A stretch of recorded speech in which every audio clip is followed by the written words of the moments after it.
Destroyed statues of saints, scratched faces, graveyards, devastation and arson in Christian places of worship. The list of incidents of vandalism against Christians and their institutions is long and growing. In Europe, hate crimes against Christians are increasing year by year. In Germany, for example, there was a 105% increase in 2023 compared to 2022. France is the sad European leader. The French Interior Ministry estimates that there were between 900 and 1,000 incidents in 2023. Austria is also affected. In Vienna alone, there were 5 incidents in churches and Christian memorials between mid-September and early October. On the night of September 24 to 25, the Paulanerkirche church in the 4th district was literally hit. The facade was pelted with red paint. We met Janchowski, head of the reporting office for the protection of Christians, and Vienna's OV city councillor Caroline Hungerlander in front of the Catholic Church.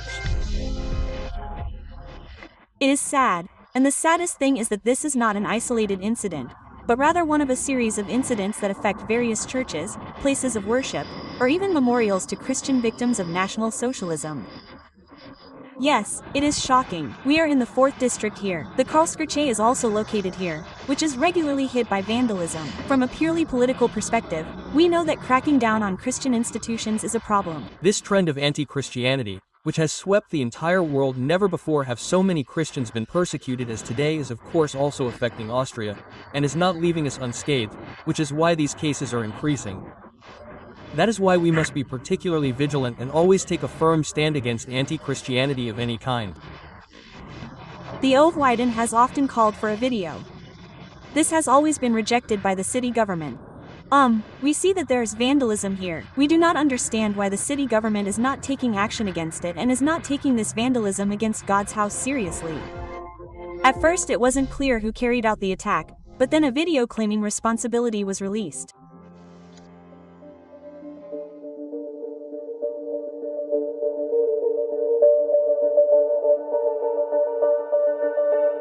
More on that later. Next we'll go to Lechenfelder Strasse in the 7th district. There, in an inconspicuous building, is the memorial to the victims of the Nazi regime, the Austrian Cartel Association. On the night of September 17th to 18th, rioters left their mark there for the second time. Yes, last week, on the night of Wednesday to Thursday, some gentlemen apparently broke in and decorated our memorial here with spray cans of pink and purple. Unfortunately, this was also the first time that the crucifix was defaced. The interesting thing is that in 2011 there was still respect for the cross, which was not defaced at the time. On the other hand, there was also an attack on the plaque commemorating our victims of the Nazi regime, and a swastika was painted over it, which is actually very disrespectful, because most of these people were murdered by the National Socialists. Do you have any idea who the perpetrators could be? We have absolutely no idea. However, if you look at the decorations with the anarchy symbol and so on, it is probably reasonable to assume that the victims come from the left-wing extremist milieu. Speaking of left-wing extremist milieus, shortly after the act of vandalism against the Paulanerkirche church, a video was uploaded to the left-wing extremist website Indem Media showing the course of events. It shows people rubbing off the slogans, Fundus, abolish the family, and spraying the anarchy symbol on a house wall. The video is titled, March for Life, turning a disaster into a disaster. The March for Life, in which pro-life activists demonstrated for the right to life of the unborn, took place on October 4th. During the opening mass in the Karlskirche, believers found a bag with fake ticking bombs. The special unit, Cobra, and explosives experts had to be called in. A private prayer garden in Floridsdorf, which is open to the public, was vandalized for the second time in September. In 2023, a crucifix and a statue of the Virgin Mary were destroyed, among other things. In the most recent attacks, icons and statues were simply sprayed with paint. The police have not yet been able to locate the perpetrators in either incident, the operator of the place of worship told Express. Vandalism also occurred in the Church of St. John the Evangelist on Keplerplatz in the 10th district. Yes, here in the 10th district, there was also vandalism in the Church of St. John the Evangelist. The church is therefore closed. Unfortunately, we do not know exactly what happened, because the church staff do not want to provide us with any information about it. According to a report by the Vienna Medical Association, the perpetrator was a confused regular guest. We wanted to know more about anti-Christian hate crimes in Europe. That is why we invited lawyer Catalina Enrique to our studio. She is a member of the Vienna-based Observatory on Intolerance and Discrimination Against Christians in Europe. According to our last annual report, most of the cases we recorded were cases of vandalism. For example, what you mentioned: graffiti, painting, desecration. These acts of vandalism accounted for about 62% of all reported cases. Then, at 10%, are arson attacks, which are particularly brutal. It is truly shocking how many arson attacks we have experienced in the past year. After arson attacks, there are physical threats or acts of violence against people who are being attacked because of their Christian faith.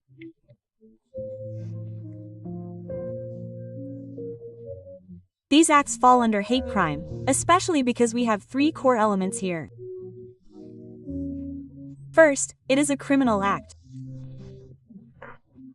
Second, it is committed against places of worship, i.e. places with symbolic significance, and third, it is directed against a religious group, in this case mainly against Christians.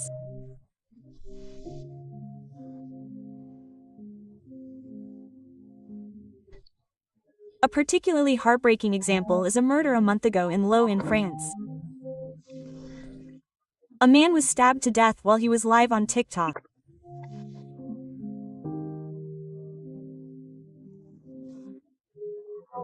He was a Catholic influencer who usually did a live stream every day sharing his faith.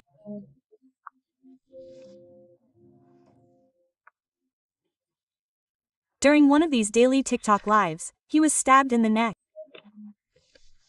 It's really horrific. I would say we need to face up to the fact that hate crime is increasing every year. We're seeing a sharp increase year on year.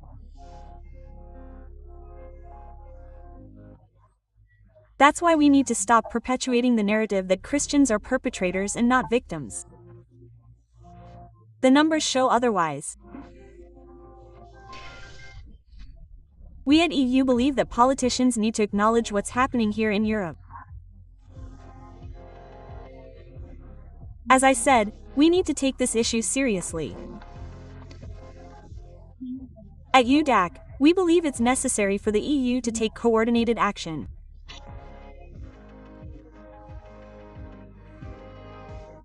For example, by establishing an EU coordination point against anti-Christian hate crime. There are already coordinators for anti-Semitism and anti-Muslim hate. So it's really important that politicians address this issue as well.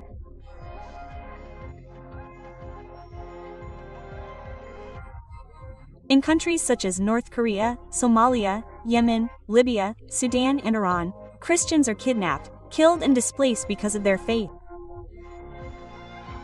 Europe is still a Christian continent. But according to the observatory, discrimination is widespread here too.